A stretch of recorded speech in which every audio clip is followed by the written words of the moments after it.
सीखा Islamic channel है, इसे सब्सक्राइब कीजिए, पास में बेल आइकन से क्लिक कीजिए। नए नए वीडियो पाने के लिए हमारे साथ बने रहिए। একাই বিছানায় শুয়ে শুয়ে বাড়িওয়ালি গান গাইছে, এমনি গান বের হচ্ছে। এটার নাম হলো স্বামীর বিরহ। এটার নাম বাংলাদেশওয়ালা আপনাকে শিখিয়ে রেখেছে। এই মেয়েরাই বলে একা একা কেন ভালো লাগে না, কোনো কাজে মন কেন বসে না, আমার কি হাতে কি হয়ে গেল, আমি নিজে তো কিছুই বুঝি না। একা একা কেন ভালো লাগে না, কোনো কাজে মন কেন বসে না। লাগবে? একা একা মন লাগবে না? যেই জিনিসটার জন্য তুমি দুনিয়াতে এসেছো সে জিনিসটা কাছে না থাকতে গেলে তোমার একা একা মন বসবে না। বিশ্বাস করো রে ভাই, সূত্রটা সহি আছে, এটা দুর্বল সূত্র নয়। হযরত ওমর রাদিয়াল্লাহু তাআলা রাতের বেলায় বেড়াতে গেছিলেন গ্রামের দিকে। এক ঘরের কোণা দিয়ে চলে যাচ্ছেন এই গ্রাম থেকে আরেক গ্রাম। তখন রাত্রি 12টার সময় এক ঘরের কোণে থেকে একটা মেয়ে ছেলের আওয়াজ পাচ্ছে। আরবিতে মেয়ে ছেলেটি বিছানায় শুয়ে সে বলছে, লাউলা মাহারিমুল্লাহে লাকানা ফিস শরীরে হাজিজুন। সারা দুনিয়া ঘুমিয়ে, সারা জগৎ ঘুমিয়ে, আর রাত্রি 12টায় একটার সময় বেটি ছেলেটা চৌকিতে শুয়ে শুয়ে একাই কথা বলছে। কথা বলতে বলতে একটা আরবি কথা বের হলো তার মুখ দিয়ে। তর্জমাটা কি কানে চলে গেল হযরত ওমরের। মেয়ে ছেলেটি বলছে, আল্লাহর হারামের ভয় যদি আমার অন্তরে না থাকতো, আল্লাহর হারাম করে নিতে গেলে আযাবের মুখে পড়ে যেতে হবে, এই কথাটা যদি আমার মগজে না থাকতো, তাহলে আজ আমি বাইরে গিয়ে আমার মহল্লার কোন একটা ছেলেকে বাড়ির ভিতরে ডেকে আনতাম এবং বাড়ির ভিতরে ডেকে এনে আমার চকিতে তাকে শুয়ে দিতাম, শুয়ে নিতাম। আর নেওয়ার পরে আমি আমার নিজের চকিখানাকে আস্তে আস্তে করে, আমি আমার খাটলাখানাকে আস্তে আস্তে করে হিলিয়ে হিলিয়ে নিতাম, হিলিয়ে হিলিয়ে আমি নিতাম। ইশারা হ্যাঁ, ইশারাতে বুঝলে কথাটা। চৌকি না খাটলা খান কি একলাই হিলবে না, শুয়ে শুয়ে এমনি এমনি করে তো খাটলা হিলবে না। যে তো তুই একলাই কেন হিলাবি না, হিলাচ্ছিস না কেন? মেয়েটা কি বলছে, যদি আল্লাহর হারামের ভয় আমার অন্তরে না থাকতো, তাহলে টোলার কোন একটা যুবক ছেলেকে টেনে নিয়ে এসে এই চৌকিতে এই খাটলিতে শুয়ে তাকে দিয়ে আমি খাটখানাকে হিলিয়ে নিতাম। আর মানে হলো এই, সোজা সোজা বাংলায় বলছি, আমি আমার মনের আগুনটাকে নিভিয়ে দিতাম। উমর শুনতে পেলেন, বাড়ি গেলেন ফিরে। ঘুম হয় না রাতের বেলায়, সকাল বেলায় জাগলেন, আর জাগার পরে জিজ্ঞেস করতে পাঠালেন এই বাড়ির খবরটা কি। জানা গেল যে ওই বাড়ির যুবক ছেলেটা চলে গেছে কাদেসিয়ার মাঠে মিলিটারির বেশে যুদ্ধের ময়দানে, আজকে 4 মাস থেকে বাড়িতে নাই। হযরত ওমর বুঝে নিলেন যে এটা আমার মিলিটারি যুদ্ধের ময়দানে আছে, আর তার স্ত্রী বিরহের জ্বালাই কাতর হয়ে পড়ে আছে, অতএব তার মুখ দিয়ে এরকম কথাগুলো বেরিয়েছে। সাথে সাথে নিজের বেটি হাফসাকে গিয়ে জিজ্ঞেস করে বলছেন, বেটি হাফসা, অন্য কাউকে জিজ্ঞেস করছি না, তুমি হলে নবীর বাড়িওয়ালি, তোমার জ্ঞান বেশি অন্য সাধারণ মেয়ের চাইতে। বেটি রে, একটা মেয়ে ছেলে তার স্বামীকে বিদেশে পাঠিয়ে দিয়ে কতদিন আরামে থাকে বলতো মা, বলতো। বেটি বলছে, বাজান, যেমন স্বামী আর তেমন বিবি যদি হয়, তাহলে এরা তো 8 দিনও আলাদা থাকতে পারবে না।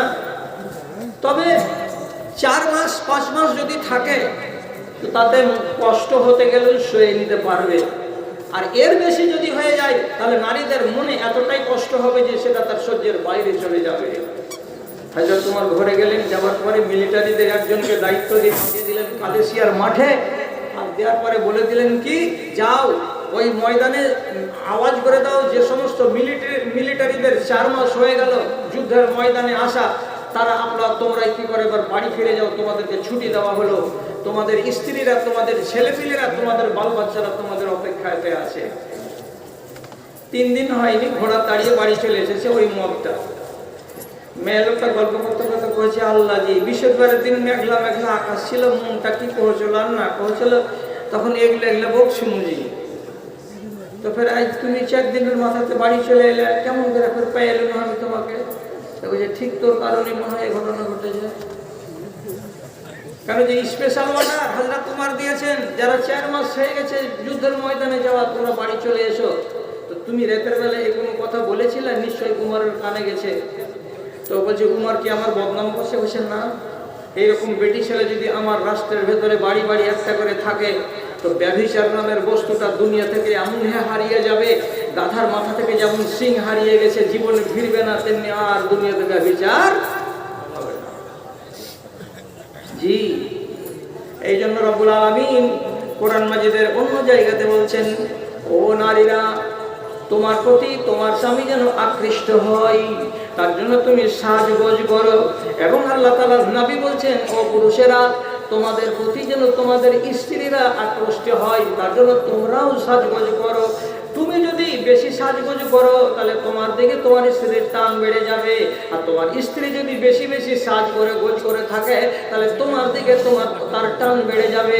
আর টান যদি বাড়ে, আকর্ষণ যদি বাড়ে, তাহলে পরে সেই আকর্ষণ তোমাদেরকে গোপন জায়গায় নিয়ে যাবে, অর্থাৎ তোমাদেরকে মফস্বল কাজের দিকে ডাকবে। আর মফস্বল কাজ যদি তোমরা করো, তাহলে তোমার স্ত্রীর পেটে বাচ্চা আসবে। আর এই সিস্টেমেই আল্লাহর দুনিয়াটা ভর্তি হবে, তাছাড়া আল্লাহর দুনিয়াতে মানুষ পয়দা হবে না। জি হ্যাঁ, জানোয়ারদের ভিতরে দেখেছেন তো হাসবার কি আছে? হাসবার তো কোনো কারণ নেই। কুকুরগুলো বছরে একবার করে পাগলা হয় ভাদ্র মাসের দিনে, তো বাকি 11টা মাস পাগলা হয় না কেন? আল্লাহ রাব্বুল আলামিন বলেছে যে তোরা মানুষের মতো উন্নত জাত নস, ওই জন্য তোদেরকে এই ব্যাপারে বেশি ধান্দা করতে হবে না। একবার বছরে আকৃষ্ট হবে, আর ও আকৃষ্ট হবে, তাতেই কাজ হয়ে যাবে। আর এভাবে ওদের কাজ চলছে। পশু পাখিকে দেখবেন ডিম দেয়, তো বছরে একবারই ওরা ওই যখন বর্ষার সিজনটা কাছে আসবে, তখন ওরা একবার সঙ্গম করবে এবং তাদের পেটে ডিম চলে আসবে। আর আল্লাহ রাব্বুল আলামিন আমাকে আর আপনাকে, বনি আদমকে খাদ্য দিয়েছেন উন্নত মানের, খোরাক দিয়েছেন উন্নত মানের। আর এই উন্নত মানের খাদ্য এবং খোরাক খেতে গেলে আর সাজসজ্জা করে চাকচিক্য হয়ে যদি মানুষ বাস করে, তাহলে আকর্ষণ প্রতিদিন হবে। আমি যেমন আকর্ষিত হবে একটা নারীর দিকে, তেমনি একটা নারী আকর্ষিত হবে একটা পুরুষের দিকে। আর এটা যেমন 12 মাস হবে, তেমনি তাদের চেতনা, তাদের চাহিদা 12 মাস জেগে থাকবে। এই জন্য বনি আদমের ওই সিস্টেম 12 মাস চালু আছে, 12 মাস চালু আছে। সাজগোজ করবেন না। হযরত ইবনে আব্বাস রাদিয়াল্লাহু তাআলা আনহু বলছেন, ভালো করে শোনো, ইনি একজন জালিলুল কাদার সাহাবী। তিনি বলছেন, ইন্নানা নাতাযায়্যানু লিআজওয়াজিনা, আমরা আল্লাহ পাকের রাসূলের যুগে সুন্দর সুন্দর করে সাজগোজ করতাম, ভালো জামা কাপড় পরতাম, চিরুনি মারতাম, দাড়ি গাড়িগুলোকে জুতজাত করে রাখতাম, চুলগুলোকে এবড়ো খেবড়ো হতে দিতাম না, এবং আমাদের জামা কাপড়গুলোকে পরিষ্কার করে রাখতাম। এত সাহায্য কেন হে? হযরত ইবনে আব্বাস বলছেন, যেমন আমাদের বিবিরা আমাদের জন্য সাজগোজ করে, যাতে করে ওকে সাজগোজ করা দেখতে গেলে আমাকে ভালো লাগবে, তেমনি আমি যদি সাজগোজ করে থাকি তাহলে ওকে ভালো লাগবে। আমি যদি সাজগোজ করি তো বিবিকে ভালো লাগবে, আর বিবি যদি সাজগোজ করে তাহলে স্বামীকে ভালো লাগবে। তার জন্য তিনি বলছেন, আমরা আমাদের বিবিদের জন্য সাজগোজ করতাম, যেমন আমাদের নারীরা নিজেদের স্বামীর জন্য সাজগোজ করত। এটা অনিবার্য, এটাকে এড়িয়ে আপনি চলতে পারেন না। চাকচিক্য হয়ে থাকতে হবে, এটা আপনার দরকারি জিনিস। চাকচিক্যকে পরিহার করে জঙ্গলি জীবন কাটাবেন না। আপনাকে সঠিক একটা আশার একটা ঘটনা বলছি, এটাও কিন্তু সত্য, নির্ভরযোগ্য, ফালতু ঘটনা নয়। হযরত উমরের দরবারে একটা যুবতী বেটি ছেলে আর একটা ওর সাথে আছে একটা বেটা ছেলে, ওর হাত ধরে টানতে টানতে নিয়ে এসে মেয়ে ছেলেটি বলছে, নাজ্জানি মিন হাযার রাজুল, হে খলিফাতুল মুসলিমিন, এই বেটা ছেলেটার হাত থেকে আপনি আমাকে বাঁচান। উমর বলছেন, এই বেটা ছেলেটার হাত থেকে তোমাকে বাঁচাবো, তার মানে কি? তুমি ওর হাত ধরে এসেছো, যদি ও আসামি হতো তাহলে ওর হাত ধরতা না। এটা তোমার স্বামী আছে বলে হাত ধরে এখানে এনেছো। মেয়েটি এমনি করে ইশারা করে বলছে, জি এটা আমার স্বামী। এর হাত থেকে তুমি মুক্তি পেতে চাইছো কেন? তো মেয়েটি কারণ না দর্শিয়ে বলছে, আপনি আমাকে মুক্ত করে দেন, আমি এই লোকটার ভাত খাবো না, আমি এর কাছে থাকবো না। হযরত উমর ছিলেন মুহাদ্দিস মানুষ, জ্ঞানী মানুষ। মেয়ে ছেলেটির মনের কথাটাকে বুঝে নিয়েছেন, আর বুঝে নেওয়ার পরে মেয়েটিকে এক জায়গাতে বসিয়ে দিয়ে তারপরে বলছেন, এই দরবারি লোকেরা কে আছো গো, এদিকে এসো তো। দুই একজন দরবারি লোক এলো, আসার পরে হযরত উমর কানে কানে ফিস ফিস ফিস ফিস করে কিছু একটা কথা বললেন, আর বলার পরে এই লোকটাকে বললেন একে ঘরের ভেতরে নিয়ে চলে যাও। এই লোকটাকে ঘরের ভেতরে নিয়ে যাওয়া হলো, আর মেয়েটিকে বাইরে বারান্দাতে সম্মানের সাথে বসিয়ে রাখা হলো। এবার আধা ঘন্টা 3 ঘন্টা পরে ছেলেটাকে আবার দরবারে আনা হলো। এতক্ষণ ভেতরে কি কাজ হচ্ছিল? হযরত উমরের আদেশে তার মুখগুলো নেমে ঠোঁটের আধাদি পর্যন্ত চলে এসেছিল। দেখতে একবারে হ্যাংলা জংলা লাগছিল। দাড়িগুলো এমনটাই কুকড়ি কুকড়ি হয়ে গেছে যে দাড়িগুলো কিন্তু কোনো নূরের দাড়ি হয়ে নাই। চুলগুলো মাথার এমন অবস্থা হয়েছে যে চুলগুলো কিন্তু সুচারু রূপে পরিপাটি রূপে মাথায় দেখতে পাওয়া যায় না। এবং লোকটার কাছে যদি খাড়ো হওয়া যাচ্ছে তো বোকা যেমন গন্ধ করে, তেমনি ওর গা থেকে বোকার মতো গন্ধ উঠে উঠে আসছে। আচ্ছা, এই বেটা ছেলের কাছে কি একটা মেয়ে ছেলে রাতের বেলায় শুয়ে থাকতে পারে? ওর গা থেকে যদি এরকম দুর্গন্ধ বেরোয়, আর মুখ যদি ঢেকে ঠোঁটটাকে ঢেকে রাখে, আর চুল যদি নেমে কপালে চলে আসে, আর বগলগুলো কতকাল থেকে যে সাফ করেনি তো ওটা আল্লাহ তাআলা জানে। আর নিজের জীবনে গেঞ্জিটা সাফ করেছে কি করেনি কিনার পরে সেটা ও জানে, আর অন্য দুনিয়ার কোনো লোক খোঁজ খবর রাখে না। এটা মানুষ না, এটা আস্ত একটা জীব, একটা জানোয়ার। উমর রাদিয়াল্লাহু তাআলা আনহুর আদেশে ওকে ঘরে নিয়ে গিয়ে সাহাবীরা বেলেট দিয়ে কাঁচি দিয়ে ওর মুষ্টিকে একবারে ঝুটঝাট করে সুন্দর করে দিয়েছে, ছেটে ছুটে একদম মানানসই। ঠোঁটখানাকে পরিষ্কার করে দিয়েছে, চুলগুলোকে কেটে কেটে একদম মাথাটাকে চিকন চাকন করে দিয়েছে, আর বগলের যতটি চুল ছিল সবটিকে ঝুড়ে দিয়েছে। আর দেওয়ার পরে ওকে ঘরে পরে একটা ভালো জাফরানের রং দিয়ে ওই রকম সাবুন মাখিয়ে ওকে গোসল করিয়ে তারপরে হযরত উমরের দরবার থেকে আলাদা একটা গেঞ্জি আর একটা লুঙ্গি গায়ে দিয়ে ওর গায়ে তারপরে একটুখানি বাখুরের মানে হলো পারফিউম, একটু করে পারফিউম ছিটিয়ে দিয়ে একদম ওকে এমন জুত করেছে যে মনে হয়েছে যে এটা সালমান খানের নিজের ভাগ্নে। এমন সুন্দর করে নিয়ে এসেছে। এসে তখন বলছি, যা ওই বাড়িওয়ালের কাছে যা বসে। এতক্ষণ পরে যখন স্বামীটা ভেতর থেকে এসে বাড়িওয়ালের কাছে গায়ে গা লাগিয়ে বসে গেছে, তখন এই বেচারি খেয়ালই করেনি। প্রথমে এর মধ্যে কোনো আজনাবি এসে আমার গোড়ায় বসে গেছে, তখন জলদি করে বলছে, আওয়ালা তাস্তাহি আন্না হাযা আর উমারা, তোকে কি হায়া শরম লাগে না? তোকে ডর লাগে না? এটা উমার, কার গোড়াতে এমনি করে গা সাটিয়া বসতে এসেছিস? মুখলা তুলে দিবে পিঠের, চিনিস একে? আর মন যে আজনবী, তুই এর পাশে গায়ে গা লাগিয়ে বসবি কেন? তো এটা কথা বলে মেয়েটা একটু যদি সরছে তো পুরুষটা আর একটু গায়ে গা লাগিয়ে সাঁটছে। 1-2 বার যখন একটু সেঁটেছে, এরকম করে ঘুরে দেখছে কোনটা কার এটা আজনবী লোক এরকম বোকার মতন ব্যবহার করছে। তো বক্স করে যখন একটু চেহারাটা দেখেছে, হাজার হোক নিজের মন এতদিন জঙ্গলি ছিল, এখন চিকন হয়ে গেছে, তো চেহারাটা কি একবারই সম্পূর্ণ কি গায়েব হয়ে গেছে? ভালো করে যখন দেখেছে, দেখে তো রোজার বাপ মতো হচ্ছে, দেখে একবার আর একবার কেমন লাগছে।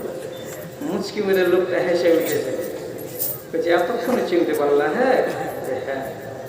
হযরত উমর ভিতরে ঢুকলেন, ঢোকার বলছে, ওই মেয়েটি। জি আছি।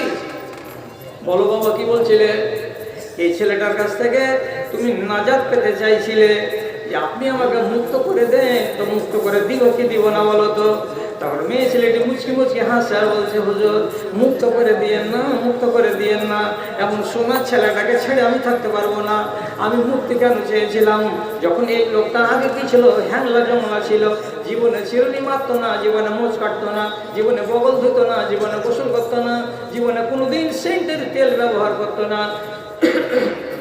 এমন একটা জঙ্গলি মানুষের কাছে আমি থাকতে রাজি ছিলাম না। তখন হযরত তোমার এই কথাটাই বললেন, এরে আমার বেটা ছেলে সাথীরা, তোমরা নিজেদের বিবির জন্য সাজগোজ করবে যেমন তোমাদের বাড়িওয়ালিরা তোমাদের জন্য সাজগোজ করে। ও যদি সাজগোজ করে তো তুমি কেন করবে না? শুধু একদিক থেকে সাজগোজ করা লাগবে না, উভয় পক্ষ থেকে সাজগোজ করা লাগবে। মশলা শিখেন, এখানে আলেমের দল আছেন। কি মশলা শিখাচ্ছি? যদি একটা মেয়ে ছেলের স্বামী মরে যায় তাহলে আর আইন কি? 4 মাস 10 দিন বেটি ছেলেটা সাজগোজ করবে না, রঙিন কাপড় পরবে না, ঠোঁটে মিশি লাগাবে না, সুরমা দিয়ে চোখটাকে টানা দেবে না, টিপ কপালে লাগাবে না, মেহেদি ব্যবহার করবে না। কেন করবে না? কেন করবে না? এই জন্য করবে না যে তোমার স্বামী বেঁচে নেই। এগুলো দেখবে কে? তো তোমার স্বামী। স্বামী যেখানে বেঁচে নাই তখন এই জিনাত করা তোমার চলবে না।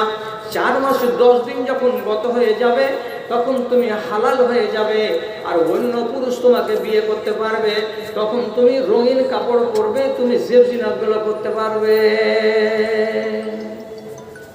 এর কানুন হলো এটা। আর আরেকটা কানুন বলছি। কি কানুন? আপনার স্ত্রীর সাথে বনিবনাটা হয়নি, টকঝক লেগে লেগে থেকে গেছে, সইতে পারলেন না, শেষ পর্যন্ত স্ত্রীকে তালাক দিয়ে দেওয়া হলো। যদি তালাক দিয়ে দেওয়া হয় তো আমাদের দেশের নিয়ম আছে যেটা, সেটা হাদিস বিরোধী নিয়ম। তার কি নিয়ম হলো? কি তালাক দিয়ে দিলাম আর ওর বাপের বাড়ির লোকেরা এসে একটা ছোট এলপি বা শক্তিমান গাড়ি নিয়ে এসে ছাপের খাট, আলমারি, বাক্স, চেয়ার, টেবিল, আলনা যত ছিল সবটি আপনার বাড়ি থেকে বের করে নিয়ে চলে গেল দোগাছি। কেন এলে জি? বলছে আমাকে আমার স্বামী তালাক দিয়ে দিয়েছে।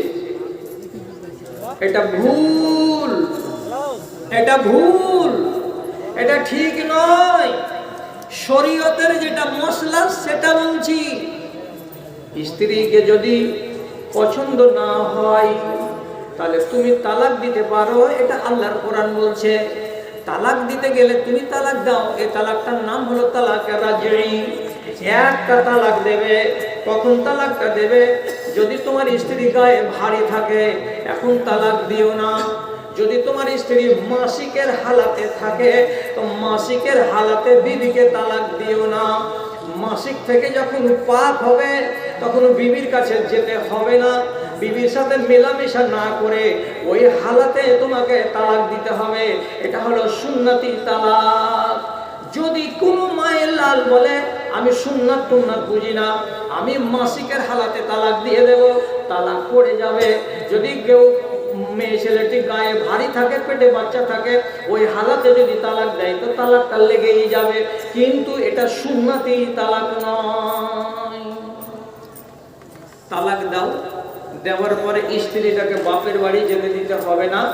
টানা 90 দিন ওই মেয়ে ছেলেটিকে তোমাকে খানা দিতে হবে, সায়া দিতে হবে, শাড়ি দিতে হবে, পন্স দিতে হবে, বারাস দিতে হবে, নেভিয়া দিতে হবে, ফেয়ার অ্যান্ড লাভলি দিতে হবে। যতটি জিনিস তার প্রয়োজন লাগে সবকটি জিনিস তাকে 90 দিন পর্যন্ত দিতে হবে। কেন? কেনর মানে কি? কেনর মানে হলো এই, তোমার বাড়িওয়ালিকে তালাক দিয়েছ, ও সাইনি বলে 1 তালাক দিয়েছ, এখন পর্যন্ত তোমার স্ত্রী তোমার উপরে সম্পূর্ণ হারাম হয়নি। তোমার উপরে সম্পূর্ণ হারাম হয়নি। 90 দিনের আগে আগে 89 দিনের দিন যদি তুমি 2টা লোক নিয়ে গিয়ে তোমার স্ত্রীকে ফিরিয়ে নাও, যে আমি আমার স্ত্রীকে ফিরিয়ে নিলাম, আবার বিবি হয়ে যাবে।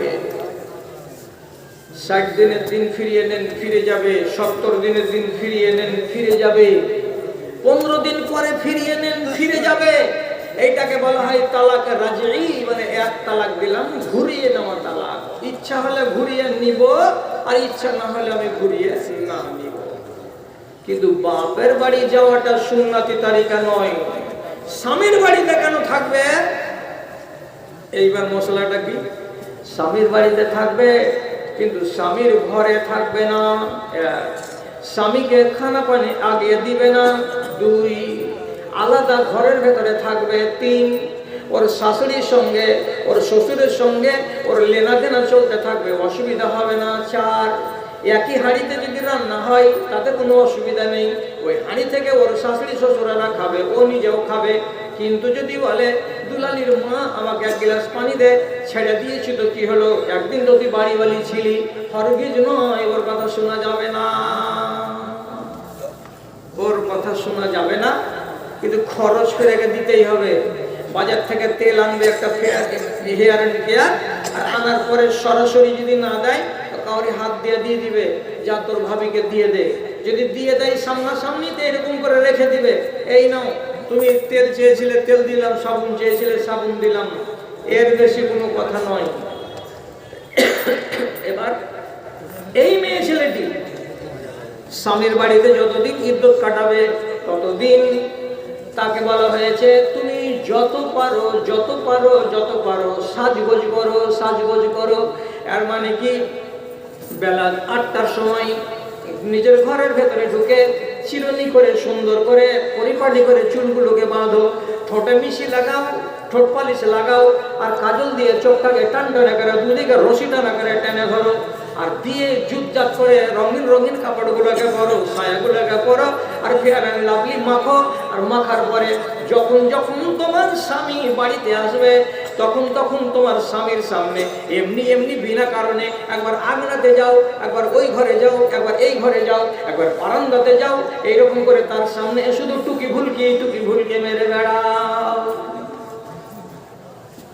একে তালাক দেওয়া আছে, তারপরে সাজবে কেন? আর ওর স্বামী মরে গেছে, ও আবার সাজবে না কেন? কারণ হলো এটাই কারণ। কি কারণ? তোমার স্বামীর একবার মন খারাপ হয়েছিল, তার জন্য তোমাকে তালাক দিয়েছে। এবার তুমি যদি তোমার স্বামীর সামনে বেশি বেশি সাজগোজ করে ঘোরাফেরা করো, তাহলে তোমার দিকে দেখতে গেলে তার মনটা অন্যরকম হয়ে যাবে। কি বলবে মনটাতে, আহারে একে কেন তালাক দিলাম, এত সুন্দরী মেয়ে ছেলেটি, দেখো তো হলুদ রঙের শাড়ি পরে আছে, আর ঠোঁটে মিশি দিয়ে আছে, আর চোখে সুরমা দিয়ে আছে, মেয়েটাকে দেখতে মনে হয় না যে আমার ওই আগেকার বাড়িওয়ালিটা। এখন তো কাজ করতে হয় না, বসে বসে খাচ্ছে আর চিকন চিকন কাপড় পরছে। এরকম পরিষ্কার পরিচ্ছন্ন যদি দেখতে পাই তো আর একবার এই স্বামীটাই করবে কি, তোমার দিকে মাইল হয়ে যাবে, তোমার দিকে কাত হয়ে যাবে। দিনের বেলায় তার রাগটা মুছে যাবে, রাতের বেলায় তোমার সাথে কথা বলার জন্য চেষ্টা চালাবে। দিনের বেলায় দেখেছে নিজের বিবিকে সাজগোজ করা অবস্থায়, আর ভিতরে তখন থেকে কুলহল্লা করছে যে রাত কখন লাগবে। এবার রাত লেগেছে, বেলা 9:30, রাত যখন 9:30 হয়েছে, মা বাপ বাড়ির সবাই লোক যখন ঘুমিয়ে গেছে, তখন মেয়েটি তো আলাদা ঘরে ঘুমাবে, যেহেতু শরীয়তের নিয়ম। আর ঘরের কাছে যে আস্তে আস্তে করে ফিসির করে সাপের মতন করে আওয়াজ ছাড়ছে, ছেড়ে ছেড়ে কয়েছে, সুলতানা রে সুলতানা, সুলতানাও টিউরি লিয়া আছে। কে? দেখো থাক, গেট খান খুল যখন করেছে তো বিছান থেকে উঠে গেটের কাছে আইসে, ওখান থেকে না এখানে এসে বলছে, কেমন কথা, গেট কেন খুলতে কইছ? আমি যে হারাম আছি যে, একটা কথা বলবো খালি, খুললাম, কথাটা কহে দিয়ে চলে যাবো। তো কেমন কথা বলছো তুমি, গেট কেন খুলতে কইছো? আর ভিতরে কিন্তু 33 বার কইছে আমি গেট খুলবো, কিন্তু মুখে এমনি বলছে যে কেন বলছে এরকম কথা। ইয়ে বলছে, আরে খুল না রে, খুল না, একটা কথা বলবো আর দিয়ে তখন ওখান থেকে চলে যাবো। তো তুই তো বলতে পারিস যে কপাটের কথায় কথাটা কহে দাও, আমি শুনে নি। বলছে না, গেটটা খুল। কপাট যখন খুলে দিল, ঘরের ভিতরে ঢুকে গেল। চেনা জানা 6 বছরের পুরাতন বাড়িওয়ালি, এর 8 ঘাট সব চেনা একটা বেটা ছেলে। অন্ধকার ঘরে গেটটা যেমনি খুললো, নিজের স্ত্রীটা তালাক দেওয়া আছে, ওকে ধরে নিয়ে গিয়ে বিছানে নিয়ে গেল, বিছানায় গিয়ে কম্বল গায়ে দিয়ে শুয়ে গেল। তখন একবার করে এই বসে, এটি থাকবো নাকি,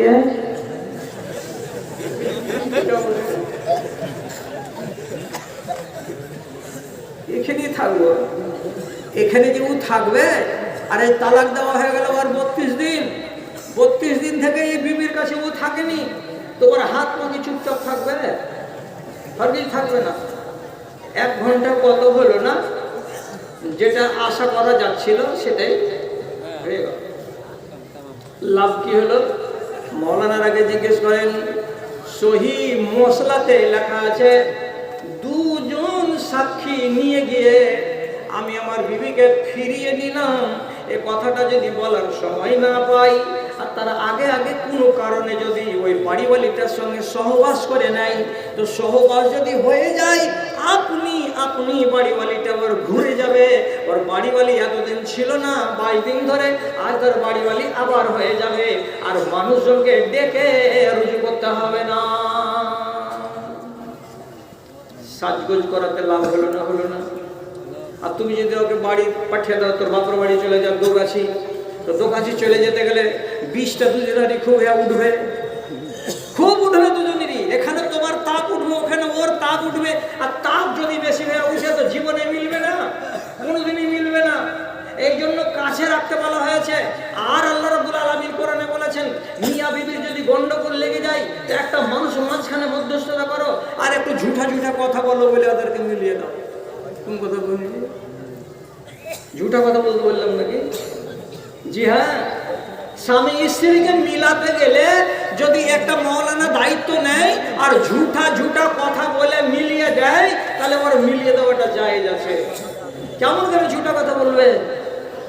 চলে যাও তুমি এমনি অকারণে দোগাছি গেছে, আর যে আপনি চাটা খেয়ে চলে এসেছে, বিকেল বেলায় চায়ের দোকানে দেখা হয়েছে, তখন এজামকে বলছে যে, ও শোনো, তোমার একটা খবর আছে। কি জি বলো না, কি খবর আছে জি? চা খাও না? আমি খাওয়াছি। মুলবি ভাই কাজে গেছে, চা খাওয়া। এবার চা খেতে খেতে গল্প করছে, জানো কি করতে চলে গেছি, তো তোমাকে গীতানকে দেখতে পেলাম। ধরো নাম লিও না, তা খারাপ কিসের কথা? আমি আমার কথা বলছি, তোমাকে কি বলছি, তুমি কথাটা শোনো। কি হয়েছে? তো যে গলিতে দাঁড়িয়েছিল, আমাকে দেখে চিনে নিয়েছে, আমি তো গাঁর মানুষ, তখন সালাম দিয়ে আমাকে ডাকলো, দেখে মুখে এমনি করে কাপড় দিয়ে দিয়ে বেজারি, সবটি কিন্তু ঝুঠা কথা কইছে। মুখে কাপড় দিয়ে এমন শুনে কথা কইছে, তোমার চাস্তো ভাই কেমন আছে? দেখেছিল পরশুদিন ছেলেটা মন মরা হয়ে আছে। মন মরা হয়ে থাকবে জি ভাই, ওর সংসারটাকে আমি ভূতের মতন করে টাইনা হিঁচড়া নিয়ে আমি চলছুন। ওকে জীবনে এখানটা লোকড়িকে ভেঙে দুখান করতে আমি দিনি। ওকে আমি এত আদর করে লেছি, অত বল অত সরষা আমি মেরে দিনু, অত কাইটে আমি ধরে দিনু, অত আমি লেপে দিনু, অত এই কোনো, অত ওই কোনো, এত হ্যান কোনো তান কোনো। তারপরে তো আমাকে চিনলে না, রাগ করে একটু কি হলো না হলে আমাকে তালাক দিয়ে দিলে, ঢাকা আমার বাড়ি কামতে হেবে গিয়ে ভাই, ওকে কামতে হেবে, কিছুই করেনি। ঘুরে এসে তার এক চামচ গল্প করছে, তখন কয়েছে ও শালি কান ছিল নাকি, মানে ওর কানন শোনাতে আর ভেতরে কিন্তু খুব ঠান্ডা হয়েছে যে কান শেষ। এটাই তো চাহাতে যে তুই খান বিয়ে দিল। এবার ইয়েও এরকম কোনো আগ্রহ দেখালো না, অযথা আর ঝুঠা ঝুঠা কথাগুলো ওইখানে নিয়ে যেতাম। কয়েছে কোন কথা তুমি আমাকে কহিলে জি? ঘোড়ার ডিম তোমার যদি আলোচনা লাগাই না, কাল তোমার মতটার সাথে তো বেচারি চোখের পানি ঝরিয়ে ঝরে কাঁদছে। কি করলো জি বলো না, কোনো রাগ পূর্ণ করে একদম তালাক দিয়ে দিন, যে দিয়ে এখন আমি পস্তাছি, যে দিন যাচ্ছে তো রাত যায় না। আমার পাকা সরষা পাকা খেসারি মারার লোক নেই জি, যদি ও শুকাছে তো এদিকে তুলার লোক পাই না জি, তাহলে আমি বিপদে পড়ে গেছি। এগুলো কথা ও শুনছে, শুনে আমার দিলটা বলছে। তো দুদিকে ঝুঠা ঝুঠা কথা বলে বলে দুজনকে কিন্তু আগে রাজি করে দিয়েছে। পুরোটাকে বলছে না, পুরাতন কথা তুই যদি না তুলিস তো তোর মতটার সাথে আমি তোকে মিলিয়ে দেবো। বলছে আমি মুখে একটা জব কাটবো না জি ভাই, ঠিক আছে রাজি আছিস তো? ওর সামনে কিন্তু তোকে আমি খুব বকবো, কিন্তু খুব ঝুড়বো তোকে একবারে। তুই বেটি ছেলে এরকম তোকে খাসলো তো এরকম, তুই বুঝে নিবি যে এটা চক্কর আছে আমার, তুই কিন্তু কোনো কথা বলবি না। এখানে সব বলছে দেখ শিখে দিয়েছে, ঢং শেখার যতটুকু আছে, আর বকিস না, ওকে মেনে নিতে হবে। আর ও যখন কান্নাকাটি করছে তখন ওকে গ্রহণ করে নিতে হবে, সংসারটাকে বানিয়ে নিতে হবে। রাগঢাল করবি না তো? বলছে না রাগ করবো না, কবুল করে মেনে নিবি তো কথাটা, তো সুখের সংসারে এনে নিবি তো? আর তুমি যদি ঠিকঠাক করে এনে দিতে পারো তো নিয়ে নিব। ইও রাজি ও রাজি। আর একদিন মোগরবের আগে দুজনে চলে গেছে ওইখানে যে মুরগার মাংস দিয়ে ভাত টাত খেয়ে দিয়ে নিয়ে আগকার কথা তো মুলি সাহেব সব কহে রেখেছে, এরও বাকি নেই এরও বাকি নেই। এখানে তো ভাত খাওয়া দাওয়া করার পরে তখন এই হয়েছে, চল রে রোজিনার মা আর কত দেরি করবি চল। এই কথা যেমন বলে দেওয়া রোজিনার মা কত দেরি করবি, বাড়িতে যদি খালি দুটা লোক শুনে নেয়।